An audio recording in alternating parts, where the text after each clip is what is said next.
পার্বতীপুর উপজেলা বিএনপির সভাপতি, সাবেক সংসদ সদস্য, পার্বতীপুর ফুলবাড়ি আসনের গণমানুষের নেতা, জননেতা আলহাজ AZM রেজানুল হক ভাই।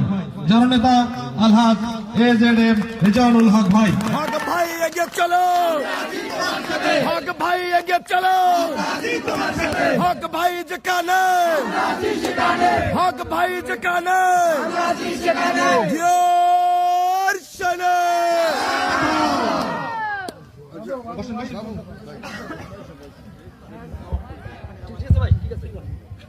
বিসমিল্লাহির রহমানির রহিম। নামাজের টাইম কিন্তু হয়ে গেছে।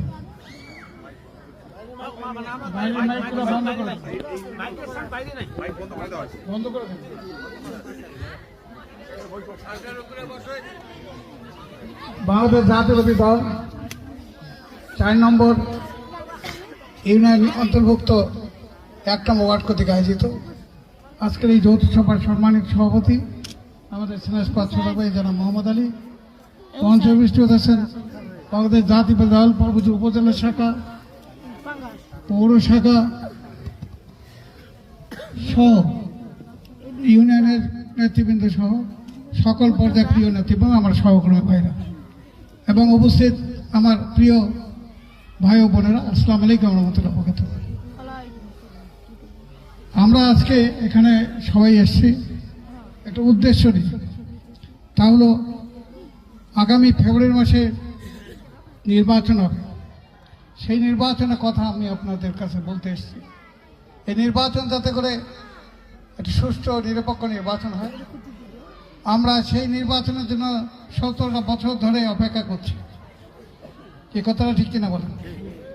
বিগত 2018 সালে যে নির্বাচন হয়েছিল সেই নির্বাচন ছিল 1.5 ঘন্টা নির্বাচন, 2 ঘন্টা নির্বাচন। আপনারাও জানেন সবাই ভালো করে।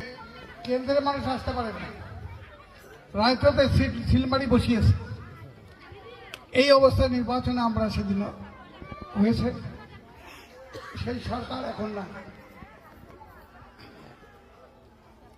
তারা জানাতাভাবে প্রত্যেকটা নির্বাচন করেছে, 18 সাল করেছে, 14 সাল করেছে এবং প্রত্যেকটা নির্বাচনে একইভাবে তারা দেশের উপর নিপীড়ন নির্যাতন চালিয়ে মানুষকে একদলীয় শাসন ব্যবস্থা কায়েম করার জন্য চেষ্টা করেছিল।